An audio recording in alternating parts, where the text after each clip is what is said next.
There's a whole world of cinema waiting to be discovered. You just have to overcome that 1-inch barrier known as subtitles. Ooh. Hello. Hello, Josh. It's like ASMR. It was nice, actually. I felt good after that. Yeah, a very relaxed episode. Yeah. I'm Josh. Ooh. This is Nick. I am Nick. And here's Kieran. Hello. Wow. There was something very professional about the way you read it too. I normally just go in and go, yo, fucking like international films. G'day, dickheads. Yeah, g'day. What's going on, 6-inch barrier people? And then Kieran came and hit it hard in the last episode. I'm like going, oh shit, I gotta fucking actually try with these intros now. But as we mentioned in the last episode, our jobs are on the line, so we really that's it. Now we've got financial investment. Yeah, man, I'll put the work in for that one. Josh got for that raise. Yeah, that's right. 20 cents to 25 an hour. Well done, good sir. How are we? Good, mate. Good. Yeah, good. Back again for March Madness. Episode 2 of March Madness. Yes. Last week we talked about Pusher, Mads Mikkelsen's debut film. Yep. We're jumping 10 years ahead. And Josh, what are we talking about today? We are talking about After the Wedding, a film by Susanne Bier, Yeah. 2006. And we're going into a more drama, family, quite heavy drama, isn't heavy. it? Yeah. Yep. Seeing that real prestige side of Mads Mikkelsen as opposed to Pusher. Yeah, I feel like this is an Academy Award for Best Foreign Language nominated film. Yes. So it's, it got deservedly so just off the bat. Yeah, I think so. I would agree. Not that I can think of any other foreign language films I saw in 2006, but yeah, probably. I believe it got beaten out by The Lives of Others. Oh. That's the German. That's right. Yeah. Which is on my list to bring up on the show. Okay. Because it'll pop up, that's a I film. believe, if we do another 15 episodes. 15 years of that one. We'll get to 2006. There is another Susanne Bier film that will pop up as well because she did In a Better World. That's right. Won Oscar. There we go. But 2006. Mads, for me, really busting out the acting chops now. Oh yeah. Yeah. This was the same year he did Casino Royale Is it? as well. Yeah, Casino Royale was 2006. Oh, Yeah. wow. So a good year for Wow. Mads. That's Mads is amazing. absolutely Actually. Played one of the, I think, the best and most iconic Bond villains. Of the most recent era, for sure. Yeah. Oh, definitely the Daniel Craig era. Maybe even all time. I Potentially. think I'd have He's him in up my there. top 5. For me, I would say for so. all Yeah, Bond yeah. villains. For sure, Le Chiffre is fantastic. And the same year he does a super, like you said, really heavy, dramatic film. Yeah. In After the Wedding. So, Josh, you'd seen this one before. Oh, yes. Yep. Gosh. At least 10, 15 years ago. 10 years ago, maybe. Yeah, right. Yeah. And And- loved it. Really loved it. You did mention in the last episode that there has been a US remake There since. has, with, yes, a couple Michelle of years ago. Williams. Michelle Williams. I can't We saw actually- that. We I did. believe We we saw was- that. Had the There's a screening preview for that. screening of it. And as I walked in, I was worried. Yes, you were. I do. Yeah. I remember that. And Yeah. I had no idea what we were going. So I hadn't Yeah. seen this See- version of yeah. it. So Yeah. So first time watch for you too? Yeah, first time. I'd not even heard of it until you mentioned it, which is surprising given that it's, fairly acclaimed. Yep. yeah, acclaimed and Susanne Bier, very acclaimed director. Obviously, Mads, acclaimed director. I'm a big actor. fan, actually. Of Susanne Bier. Yeah, really Yeah. like After the Wedding, Things We Lost in the Fire, I think is heavily underrated. Okay. Benicio del Toro and Ooh, I Halle love a Berry. bit of... Wow. Halle Berry. Benicio del Another Toro. heavy sort of hitting Oh film. yes, Yeah. I haven't seen it, but I'm aware of this Yeah. this film. Yeah. Okay. That's really good. In a Better World, which I just spoke about, we'll probably do on the show because that won an Oscar. She also did the Night Manager TV show. Oh, that's the one fucking with love Tom Hiddleston. Tom Hiddleston. And I just saw Hugh there's Laurie. There's another season coming. No. Yeah, I did see. Oh, that's awesome. Yeah. Oh, she did The Undoing as well. Yes. Yeah. Wow. Yeah. With, Okay. She's Nicole Kidman really- and Hugh Grant. Yeah. She. I think she did do. Did she do Bird Box? She did do Bird Box, but hey, you can't win them all. No. But also did the Danish version of Brothers, which was then remade With Jake Jake Gyllenhaal and Tobey Tobey Maguire. Maguire and Natalie Yeah. Portman, which is a great remake. Like Yeah. I do love so. Yeah, it is a good- I Yeah, didn't yeah, actually yeah. know that was a remake until I was doing research for this episode. I just found out now. So because I do all my research live on air. Yes. Nick likes to keep it real. I watched this Push it to see. film 5 hours ago.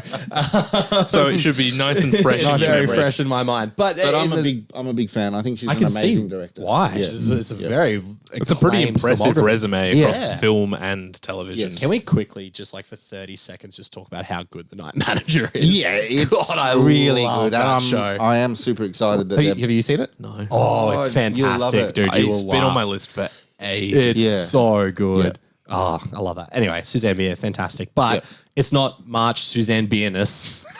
Bierness? Bierness? Speaking of beers, Josh and I are currently, in the spirit of March Madness, we're drinking Carlsberg because that's the only Danish beer that you can get in Australia.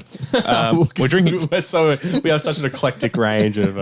Specifically, we're National drinking beers. Carlsberg Elephants, which are Premium strong. 7.2% lager. I was like, fuck, elephant is the right name for the amount of Premium. Because it alcohol knocked one content out. of that. Yeah. That's actually just elephant tranquilizer. That's what it is. Yeah. It's delicious, but if we start slurring our words at the end, you know why.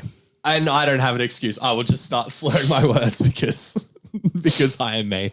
But it's March Madness. It's madness. Josh, what is And- After the Wedding yes. about? Oh, I want to go just like an IMDb plot because I don't want to give anything away.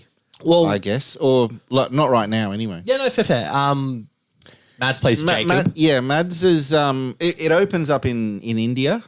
he runs an orphanage. Mads is running an orphanage. That orphanage is run down. Yeah, And and then he has to. He's made to come back to Denmark for some funding, basically, and that's all he knows. So he's meeting quite a rich man. that's all we know as well. Yeah, to be honest, as the yeah. audience. Yeah. He doesn't want to come back, but he's kind of made for the sake of the orphanage. Yeah, because the like you said, the orphanage is run down and it's got no money, and this guy's this really rich millionaire in Denmark wants to give the orphanage some money, but his condition is that Mads has to go and basically collect the check himself. Yeah, Yes. yeah. So he has to go meeting back with to him his and- native Denmark, Yeah. which for reasons that we don't know just yet, he doesn't want to go back to Denmark. He left there a long time ago and he doesn't want to go back. But guess Yeah. what, Kieran?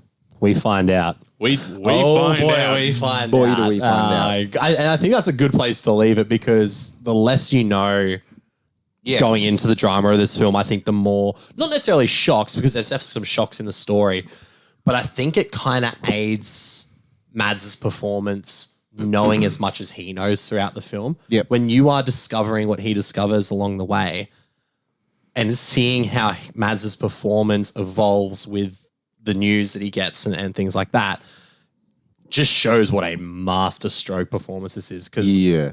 as fantastic as he is in Pusher, he is basically in every scene of this film. Yeah. And Yeah. every sort of emotional moment lies on how he reacts to certain news. Yes. Fuck, he's good in this movie. Oh Yeah. my God. Like, we love Mads. This is the church of Mads this is the here. church- but yeah, this is March. Yeah. This is my We're in the month of March, so we are here for Mads. praise but be to our I- Lord and Savior, Mads Mikkelsen. Going off that, just obviously watching it 10 years ago or so, Yeah. watching that remake a few years ago, coming back to it now, Yeah. and really understanding that Mads in this film just holds it together. Oh my God. That's what's probably missing from the remake, amongst other things. Yeah, no, totally, I think yeah. Susanne Bier as a director is amazing. Yeah.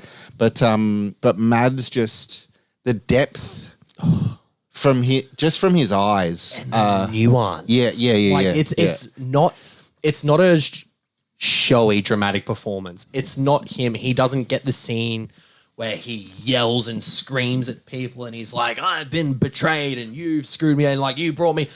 Every time he's given news where he goes, oh, I wasn't aware of this, he reacts almost as like any normal person would do. You kind of regress into yourself a little bit first. Yeah. There's never outward bursts of anger or frustration. He bottles so much of it up, and Yes. which works for the relationships he has Yes, in the film. Yes. But it's just like nuanced is the only word I Yeah, can yeah, think yeah. of. Like he does Yeah. so much by doing so little, and Yeah. like you feel his tension and his anxiety and his inability to somewhat deal with that. Yeah, it's really realistic. Oh, like yeah. He's a very complex character. Yes. He's Yeah. a very human and genuine character. Yeah. And Mads knows that. exactly. And I feel like This film is about an inch away from turning into an episode of Home and Away. Oh, Yeah. you're so true. Yeah, totally. So melodramatic. Yes. If you describe the major plot points and plot reveals of this film, Yeah. you'd be like, this is so fucking dumb. Can I? Am I reading Yes. your notes? Like, This is a grounded drama, and the US remake is the melodrama. That's the Yeah. issue. Is Yeah, that yeah, yeah. everything in the US remake is showy. It's Yes. big. It's Yeah. boisterous performances. It's me describing it right now. Yeah. Whereas everything else, everything that Mads does, everyone in this film, even Susanne Bier's direction, which is pretty much almost like a documentary. Yeah. It just looks like fly on the it wall does, it filming. does, yeah. Really, like lends to the fact that this is, like you were saying, about complex people. It's a complex situation with Yeah. complex people Yeah. who are human. Yep. but it is so close to being a Yeah, sequel. yeah, you're right. You're right. Teetering on Yeah, the yeah. line, but it Yeah. doesn't. It never crosses. No. In my opinion, never crosses it. No, I don't think it does either. No. But it's just some of those like key plot points. Oh shit, yeah. It's like I could fully expect to be like next time on Home and Away. Oh, Yeah, 100%. yeah, And he's like, you're my father, you're my daughter. Oh, I'm dying. You know what I mean? It's Yeah, just yeah, like, yeah, yeah. Someone's back from the dead. Oh, like literally. And you know what? There's a space for that in film, just not March Madness. It doesn't belong here. And that little Indian boy at the orphanage grew up to be Joe Biden. Wow. Thank you, Susanne Bier. You saved America. But that's the biggest difference is that, having seen both, the melodrama really takes you out of the story. But Yep, totally. I mean, this is a Susanne Bier script as well, who wrote it with Anders Thomas Jensen. Is there anyone else in Denmark other than Anders Thomas Jensen? and Anders Thomas Jensen? No, there's not. But no, they wrote this together. Sorry, Susanne Bier's a story credit, and then the screenplay is Anders Thomas Jensen, who, as we spoke about in the last episode, was behind Riders of Justice. Yep. And what was the other film? Men and Chicken? Men and Chicken. That's right. Yep. So like it's two fantastic filmmakers behind this as well, but their ability to sort of not make this a completely sloppy soap opera drama is phenomenal. But that also falls back on Mads. I think a lot of it falls back on Mads. 100%. And not to discredit any of the other performances in this film, I think another one of the true standout performances is Rolf Lassgard as Jorgen. Yep. He's fantastic. He's so good. Man, He's so good. he has probably some of those bigger scenes, like those bigger emotional scenes. Yes. But again, they work as well. Once you realize what he's going through, you kind of go, you get permission to react the way you're reacting to these things. And I think as a character, Jorgen could come across as the bad guy. Totally, yeah. But I love that he doesn't. What the complexity of the film though. Again, he teeters on it. Yeah. Whoa. We've got a windy The day wind's- here in Brisbane. It's a very windy day. I'm pretty sure there's some demons and ghosts. Yeah, out we were to kill talking about me. watching Ghostbusters later, so it's You know, it's funny actually, not to plug other things, but I was doing a podcast with our friend this morning, Tony from Certone Reviews, and we were talking about what does Christopher Nolan do next, and we were talking about the fact Horror. he wants to do a horror film. Yeah. I was like, well, what do? You make a literal, his practical effects. Watch Christopher Nolan conjure demons for his next film, and I think he's heard me, and he's doing it right now. Let some light back in the room, but dear God, we are. It's very windy here today. Sorry, if you want to leave that in, leave it in. I've actually just looked him up. Rolf Lassgard. Yeah, He is in A Man Called Ove. is he? Ove? He's Ove. I still haven't seen that. I've only seen A Man Yeah. Called Otto, but I did really like that movie. Yeah. So But I think that's the thing that I love about his character and his performance is he could so easily come across as the villain of the film. Totally. Given what happens to him and around him. But he doesn't. He comes across like a guy trying to do the right thing, but maybe in the wrong way in some instances. And I love that about him. It's super genuine. It's super real. Yeah. And outside of Mads, who's the obvious pick, I think he's an absolute standout. Yeah, I agree. I mean, there's not a bad performance. I would agree with that. Yeah, The wife is really good. fantastic. The daughter's really Daughter's good. fantastic. Yep. Even little Pramod.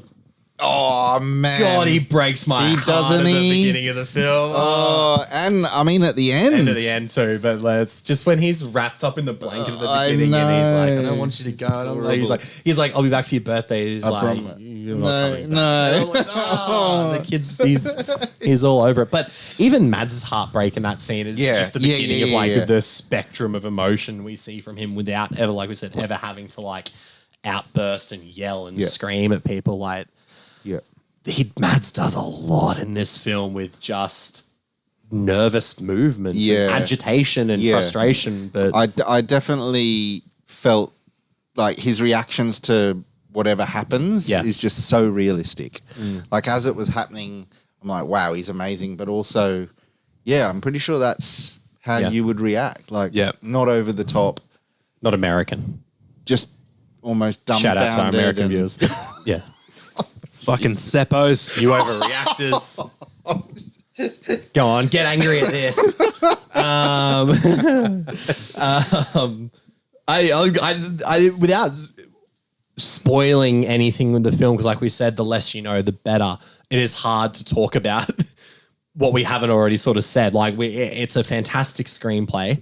The direction aids the sort of story it's telling, even though, again, almost in a similar way to Pusher, it is just this really grounded documentary like cinematography that you kind of feel like you shouldn't be listening to these conversations. You shouldn't be in the room with these people. There's like this dynamic movement to it. It kind of feels like a lot of it, especially the scenes in India in the beginning, kind of were just Mads there in an Indian school, like teaching the kids. If you didn't know who Mads Mikkelsen was, you would think you were watching a documentary on especially an that orphanage in India. 100%. Yeah. 100%. Yeah. But then holding that style throughout the whole film kind of works in its favor, in my opinion. Anyway, Yeah, I agree. I feel like I'm so much more drawn into the performances, and that's not discrediting. Like we all love a very well shot film, like crisp cinematography and stuff. But you normally would sit there and go, "Wow, that's a great looking film."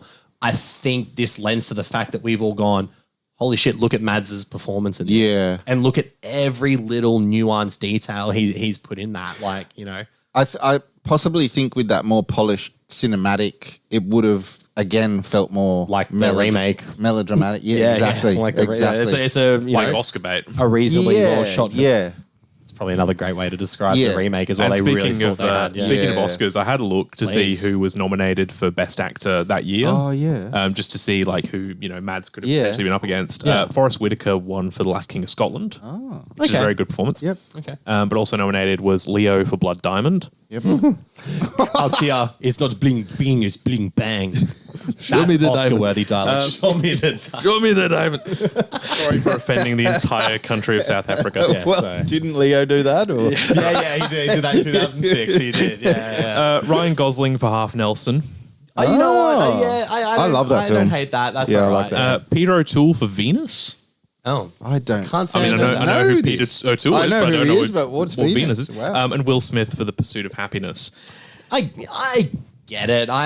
Weirdly, think I've seen that's that. so weird that you've mentioned that. I, for some reason, have had Pursuit of Happiness reels pop up on my Instagram, like these acting reels, and that always pops up. It's fine. Like, That's melodramatic. that's melodramatic. Yeah. But and it suckers you in, and I'll admit, like, I watch it and I'm like, what a beautiful story.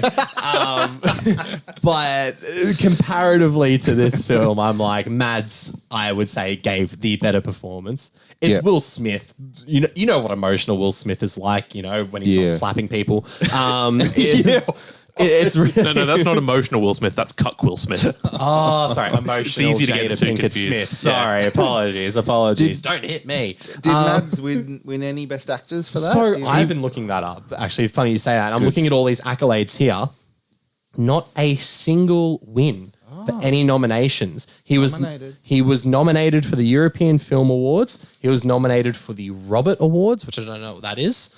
And it wasn't it, but it was Rolf Lassgard who received more nominations. I'm not surprised. No. Yeah. And totally deserving. Yep. Totally, I agree. Yeah. And Stein Fisher Christensen, who plays the daughter, was also nominated and won an award. Okay. But yeah, it's interesting. It's one that sort of very well acted. I think true. I think Susanne Bier does get watching her films. Yes. She does get a lot out of her actors. Right.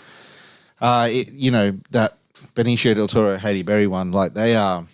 Yeah, It's really good. They're giving it every. She knows how to direct performances. Yes. And before we move away from it too much, a complete tangent, but obviously 2006 Oscars, that was the year that Departed won Best Picture. Hilariously, This movie fucking sucks, man. Compared Hang on, to so that one, but then Leo got nominated for Blood Blood Diamond. Diamond. he did both in the same year. There was only one performance from The Departed that got nominated for an acting nomination. And of all of the fucking performances, it was Mark Wahlberg. No. Which, I mean, I love Mark Wahlberg in The Departed. Maybe. Yeah, of course. Maybe not. Here we go. Maybe fuck yourself. You got him going. Here we go. Is it also the I'm the guy who does his job, you must be the other guy, or is that Alec Baldwin? No, that's Mark Wahlberg. Yeah. Mark Wahlberg has lines like Martin Sheen goes, "You can really rise fast in the ranks here." He's like, "Yeah, like a 12-year-old's dick." Oscar nominated dialogue. But yeah, just wanted to throw that little little that's tangent good. in there. I love that. That's great. Bring it back. That's fantastic. I guess wrap-uppy sense, like, because I don't want to spoil anything with No, this. I don't either. no. And I hope to God every listening hasn't watched the American remake yet. Yeah. This is the definitive version to watch. But Did you remember the twist? No. Excellent. So Yeah, cool. I pretty much went. There was certain things where once the initial sort of reveal was revealed. Wow, Yeah. fantastic English. Good thing this is an international cinema podcast. There should be subtitles. I need subtitles on me. Yeah. Once that was revealed, there was like the brain started ticking over a little bit more, but like I did forget that initial one, and it hit me as well. Like it's fantastic, and just I think I can't quite remember. Is it pretty much done? I feel like it was almost like shot for shot the remake. Was it it? felt very close. Yeah. It's Who's pretty much Mads in the remake? Michelle Williams. Yeah, they gender swapped. They gender swap it. Right, okay. I know. Don't even like. Yeah. Right, all right. Yep. Just to clarify, the issue isn't with gender swapping before someone tries to fucking cancel me. Yeah, what the fuck, dude? No. My issue is I don't actually understand how that film could work. Exactly, and I can't remember how it works. Also written and directed by Bart Freundlich, which is a great attempt at that name, who is the husband of Julianne Moore. Oh, that's who was also a right. producer That's on right. the She's on remake. it. Yeah. But yeah, it's pretty much a shot for shot, but also like beat for beat on the screenplay as well. Like the first reveal happens reasonably about half an hour into the film. Yeah. And because that first reveal is sort of the catalyst of like where the relationships of the film go from there. Yeah. That's sort of, I just watching this the other day. When that happens, I'd just forgotten the sheer shock of it. Yes, totally. Yeah. Which you don't get in that remake. No, not at all. No. And coming back to Mads, I think a lot of that is the way he reacts to it and his performance of it. Yeah. Yeah. And it's, I think that's one of the big criticisms for the remake is that it doesn't do anything new with it other than swap the gender of the main character.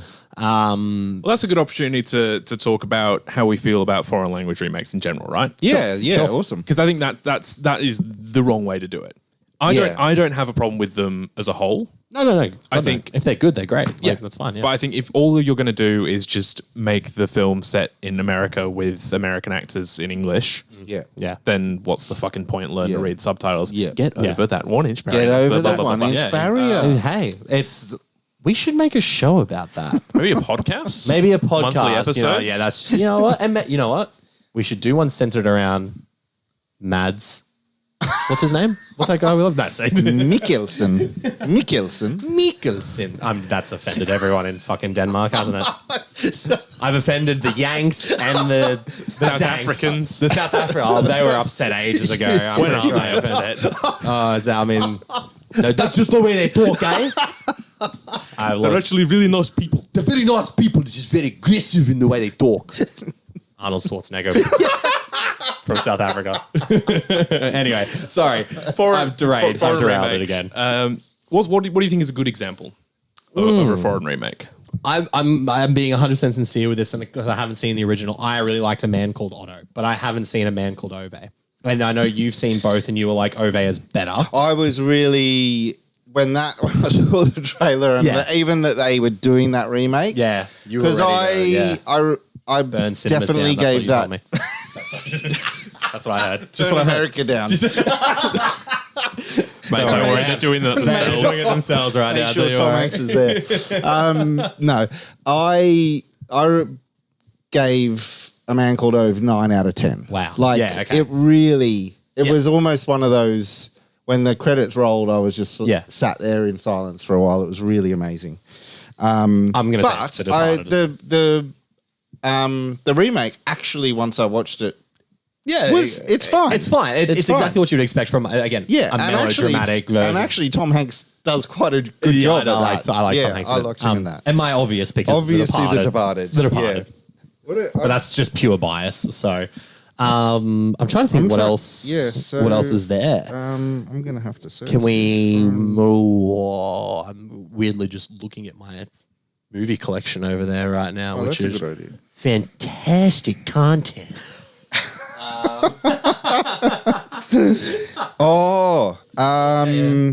Let Me In and Let the right two. I'll let the right one. Let in. the That's right one in. Yeah. I thought that was and also going off that Dragon Tattoo.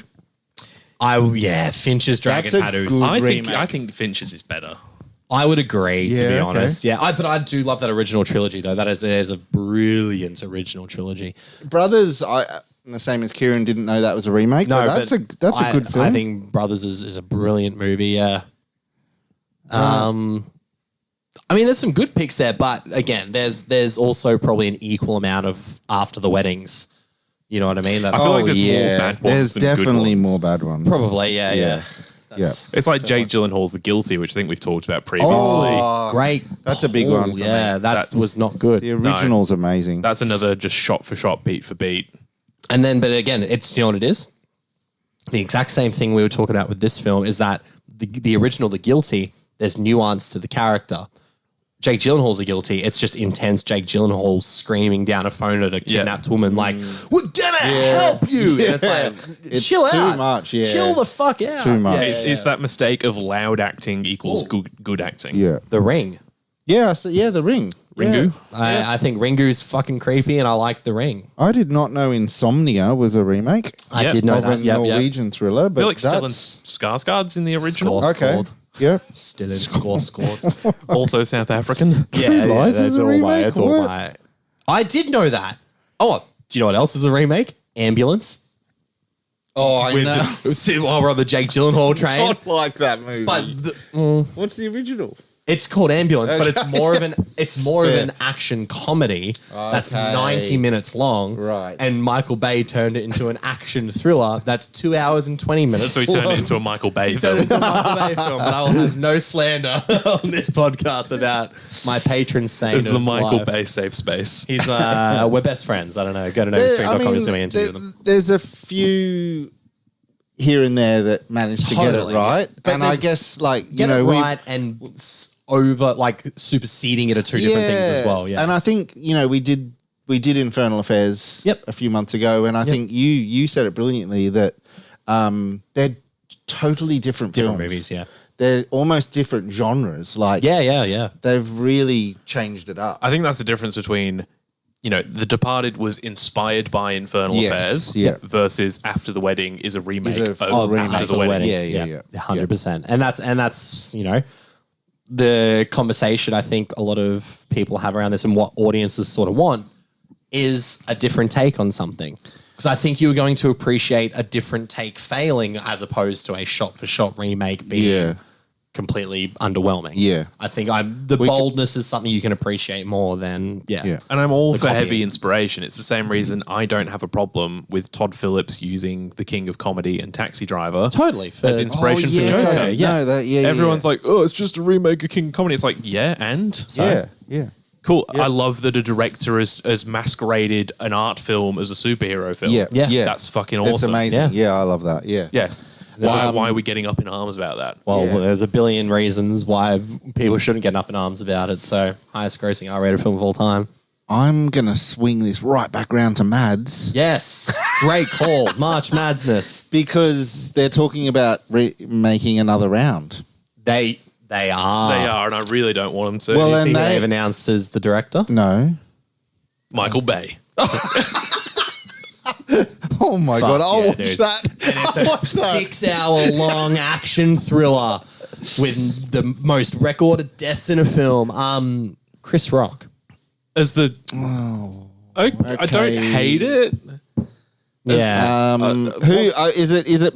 What's it's- the bet that it's- Dwayne Johnson is Mads Mikkelsen? Shit. It's Dwayne Johnson and Kevin Hart. All right, here, you little jabronis. I want to get sauce, and I want to get sauce now. Is it? You candy asses. Is it the director that's a bit upset about it? He is, or- yeah. He's kind of like, why the fuck would we? Well, it's Thomas Vinterberg. It is, yeah. Who will be coming up next week.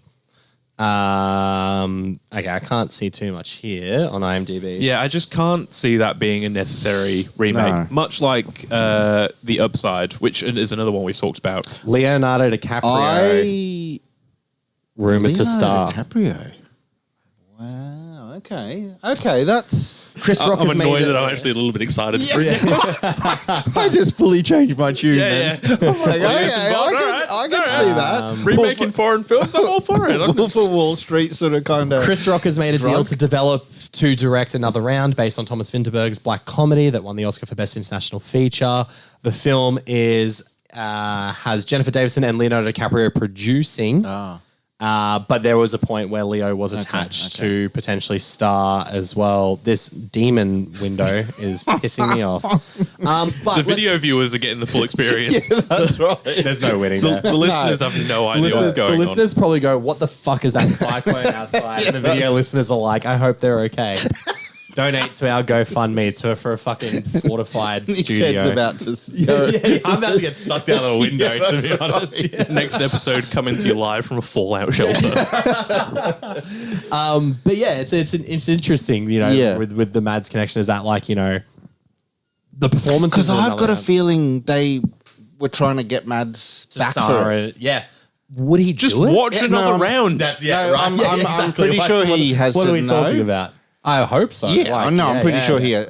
And I'm assuming him and Thomas are mates, so they're not Oh, going to. yeah, well, I mean, they've done a couple of films together, so. And exactly, just watch another round. Yeah, which is a fucking great film. Brilliant It's a great film. Brilliant film. So, But it's like we said, going back to After the Wedding, it's tough because we really don't want to say too much. It's a film best Yeah. experienced as blind as possible. Yep. I think all you need to know is the synopsis we said at the start, that Yep. Mads plays a character who is Danish, left Denmark a long time ago, now lives in India and runs an orphanage, and he has to go back to accept a donation from a mysterious millionaire. Yeah. Yeah. Yeah. And What unfolds? familial drama ensues. Yeah.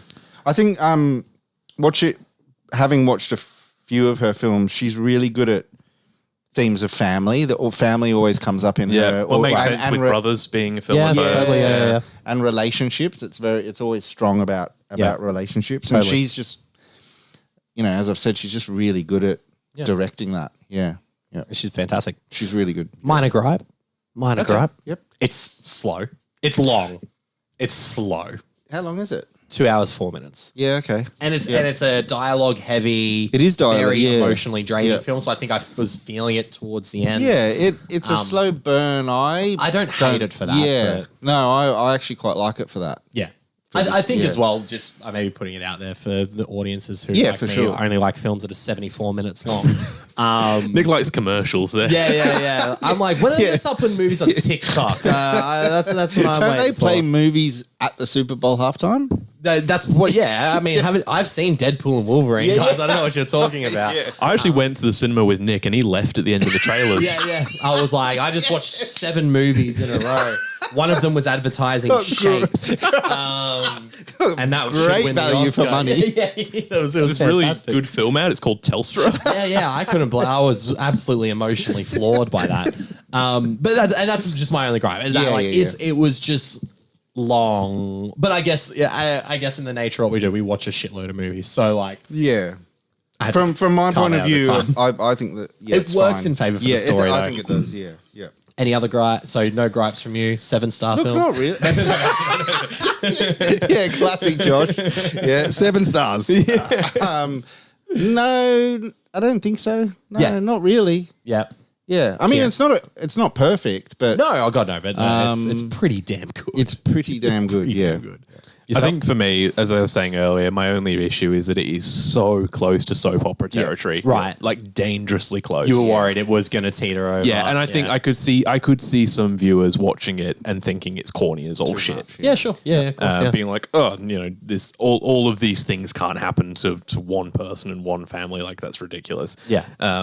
I was fine with it. I really enjoyed it. I think it's a really beautiful and sweet film, and really sad and. Yeah. It's very But sad. it's superhuman, not superhuman. It's I think there's a super difference human. between- Yeah, Sad. it is. There's a difference between sad and exploitively depressing. Yes. Yeah. And this movie Yep. is sad. Yep. Like I didn't walk away from this being completely Yeah. broken. I saw But I was emotional. Like I saw was moved by it. a bit of an interview with her, and it was about the melodrama versus what she does. Right, yeah. And she sort of said that in a melodrama, generally you'll get The wind hates you, Josh.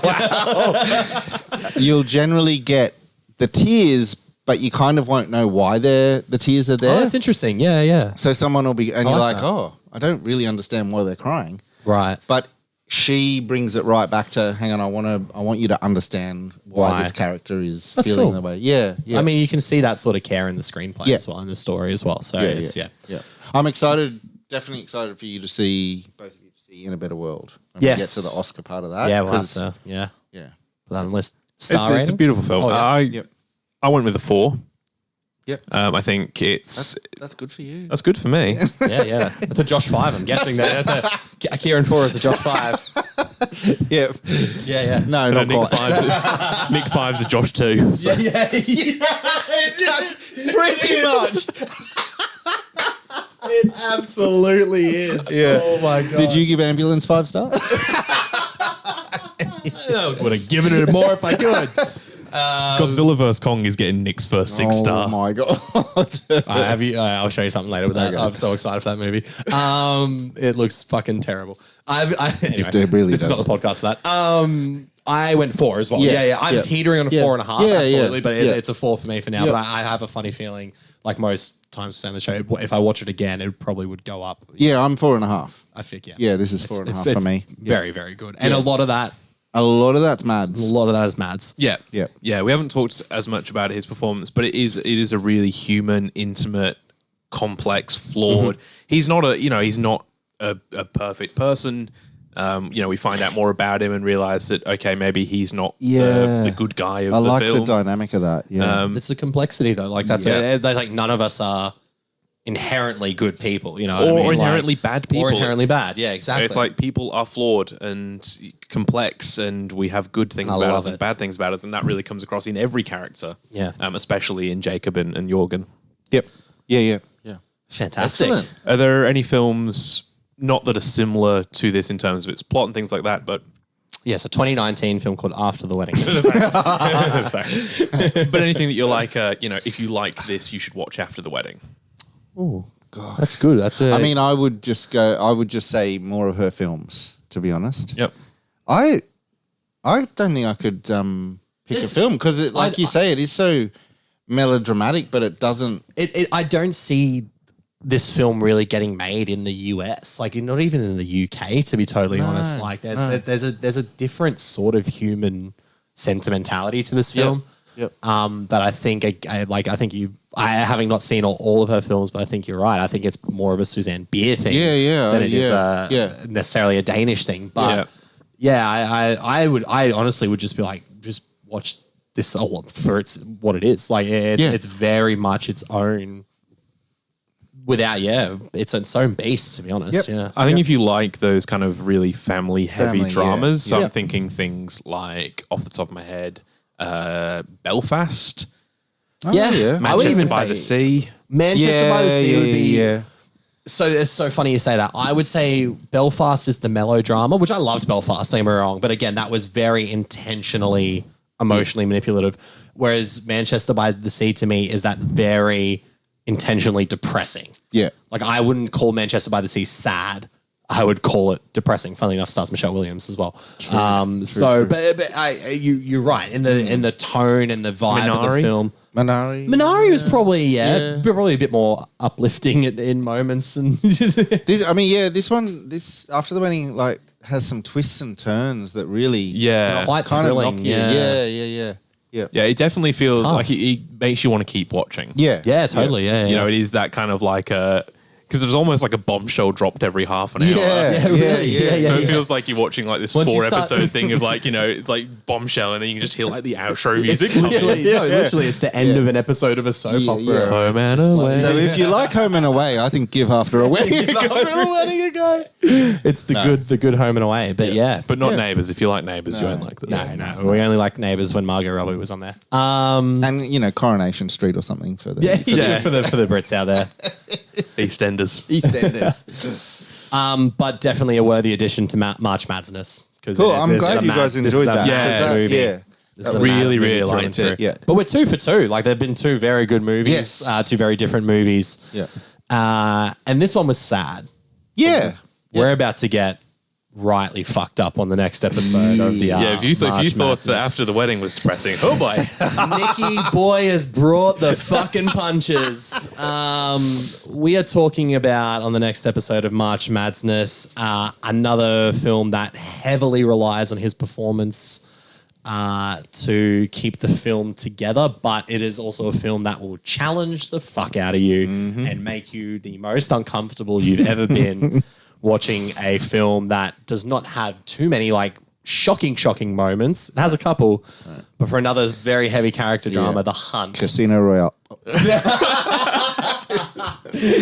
Oh, we had to do an international film. Fuck. The Hunt. The Hunt, which is, as mentioned, Thomas Vinterberg is. I thought you were his doing film. Crimes of Grindelwald. Oh, you know what? If I wanted a film that was like even more depressing than The Hunt, I would have picked that. The real film. crime was the movie. The friends we made along the way. The 2012 film by Thomas Vinterberg, The Hunt. And we've kind of mentioned this on the podcast back in the early days, but this was the first international language film where I really was like, oh shit, like these are the stories that come out of, because I was 17 when this came out. So I think I watched it probably 2012, so I would have been in like grade 10, would have been 15, not the first 16. international film I'd seen, but it was the one where I went, oh shit, like this is going to be. I feel like it was my introduction to Mads as well. Okay. Because I feel like I didn't see Casino Royale until, years after it came out. Okay. Right. So it was my introduction to Mads, and then I just sought out